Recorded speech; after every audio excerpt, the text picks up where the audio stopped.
pour ce qui est de la culture, donc l'actualité, comme l'a dit à la fois le président et le premier vice-président, c'est Normandie impressionniste cette année, avec une participation de quasiment 500 000 euros du département, étalée sur 2 ans. C'est la création du nouvel EPCC avec la ville d'Évreux et Louviers, qui permet notamment de préserver un label scène nationale sur notre département, et qui était quand même le but du conseil départemental et qui est une fierté. Comme ça a été évoqué par le président, que ce soit pour la culture ou le sport, une volonté de contractualiser avec les futurs EPCI.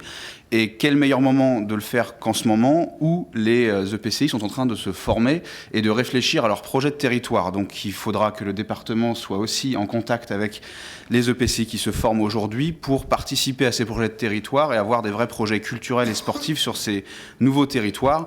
Passer en effet d'une vision un peu à courte vue, c'est pas que rien ne se faisait, mais c'est qu'on était en effet un peu dans le saupoudrage sans réelle stratégie, à des vraies stratégies de territoire partagées avec les élus locaux du territoire. Donc ça me paraît très important.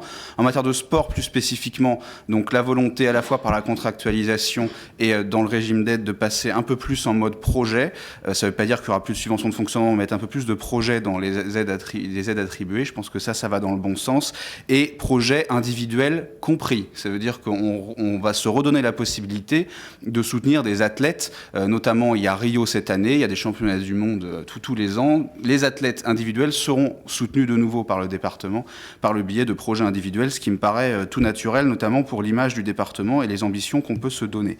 Pour ce qui est de la jeunesse, et Benoît Gatinel l'a évoqué, il y a tout simplement une volonté de recentrer la politique jeunesse sur les questions de citoyenneté, notamment par rapport aux événements qui ont pu avoir lieu l'année dernière. C'est une urgence absolue de recentrer sur les questions de citoyenneté. Ça veut dire que, évidemment, en collaboration avec Benoît Gatinet, il y aura un travail à faire sur les PPEC pour que ça aille aussi dans ce sens, en partie.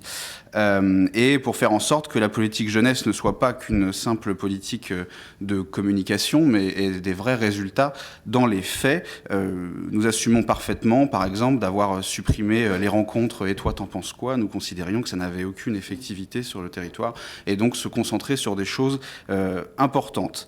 Voilà ce que je voulais dire, pour être très concret et le plus rapidement possible. Merci beaucoup, monsieur.